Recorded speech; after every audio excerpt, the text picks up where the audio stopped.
आदिपाद में हमने योग का फल बताया, अर्थात महर्षि पतंजलि ने सबसे पहले अध्याय में ये बताया कि अगर हम योग का आचरण करेंगे तो हमें क्या फल मिलेगा।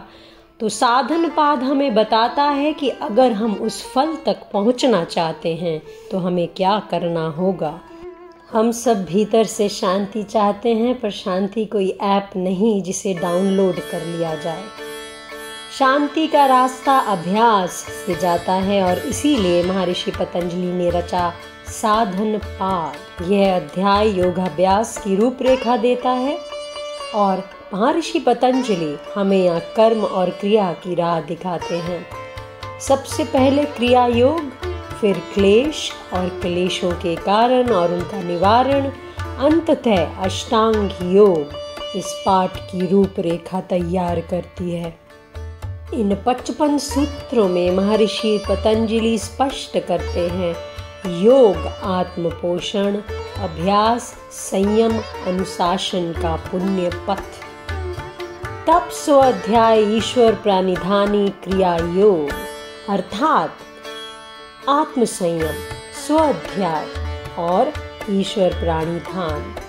हमें खुद पर संयम रखना पड़ेगा और जैसे हम बार बार अभ्यास और वैराग्य की बात करते हैं, वैराग्य अर्थात डिटैचमेंट, उसी तरह तप आत्म संयम।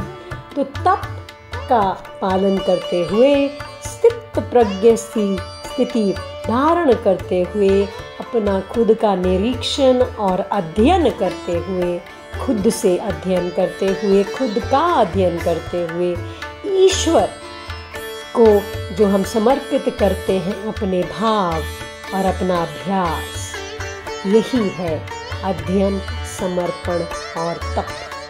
क्रिया योग समाधि की ओर ले जाने वाला अर्थात समाधि की स्थिति प्राप्त करने में मदद करता है और क्लेशों को घटाने में भी मदद करता है। फिर महर्षि पतंजलि बात करते हैं पंच क्लेशों की, अविद्या, अस्मिता, राग, द्वेष, अभिनिवेश, जो कि है पंच क्लेश। अविद्या अर्थात नॉलेज ना होना, अर्थात खुद को ना पहचानना। अस्मिता अर्थात मैं हूँ सब कुछ, अहंकार का भाव। और इन पंच क्लेशों में महर्षि पतंजलि कहते हैं हमें पहचानना होगा कि हमारे पंच क्लेश क्या हैं, और इन सब में जो सबसे बड़ा है वो है अविद्या। ये सभी क्लेशों की जड़ है और ये 4 स्तरों पर हमारे को तंग करता है और सक्रिय हो सकता है।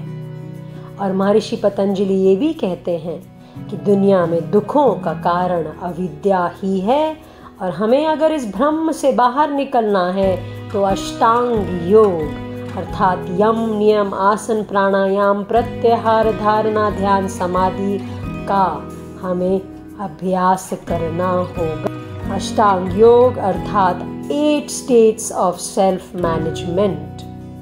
यम अर्थात दूसरों से व्यवहार, अहिंसा, सत्य, अस्तय, ब्रह्मचर्य, अपरिग्रह। और नियम अर्थात खुद से व्यवहार, खुद के साथ भी तो एक व्यवहार होना चाहिए ना। और वो क्या है? शौच, संतोष, तप, स्वाध्याय और ईश्वर प्राणिधान। आसन अर्थात शरीर को स्थिर बनाना, स्थिर सुखम आसनम। प्राणायाम मतलब श्वास पर नियंत्रण और उसका विस्तार। श्वास प्रश्वासयोर गतिर्विच्छेदः प्राणायामः। प्रत्याहार अर्थात इंद्रियों पर नियंत्रण। हमारी 11 इंद्रियां हमें भटकाव पैदा करती हैं, हमारी कर्म इंद्रियां, ज्ञान इंद्रियां, और हमारा मन रूपी बंदर हमें बहुत तंग करता है। और इंद्रियों को ध्यान से जोड़ना ही पहला परिवर्तन है, और यही प्रत्याहार। प्रत्याहार अर्थात खुद को अंदर की तरफ मोड़ना, एक डिटैचमेंट की सी स्थिति जो हम तप और वैराग्य की बात करते हैं, यानी अपने आप को बाहर की दुनिया से अंदर की तरफ मोड़ना, अंदर की दुनिया की तरफ लेकर के जाना अर्थात खुद से जोड़ना।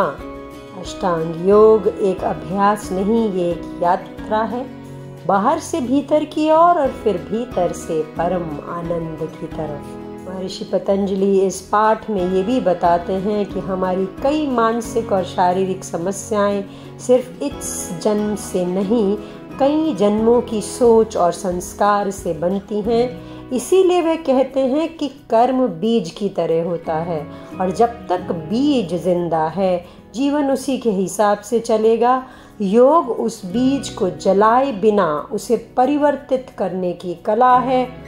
तो अष्टांग योग कोई धार्मिक कर्म कांड नहीं, वे आपके दिन को एक डायरेक्शन देने की विधि है। आप दिन को नहीं, अपने पूरे जीवन को एक विधि, एक डायरेक्शन देकर आप नियम यम सबका पालन करके खुद को नियंत्रित और संयमित कर सकते हैं। और यही है साधन पाद, योग को जीवित करने की कला। तो आइए आज का संकल्प, मैं आज संकल्प लेती हूँ कि अपने जीवन में योग का अभ्यास करूँगी। अपने भीतर के क्लेशों को पहचान कर उन्हें कम करूँगी और अष्टांग योग के पथ पर श्रद्धा और नियमितता के साथ चलूँगा।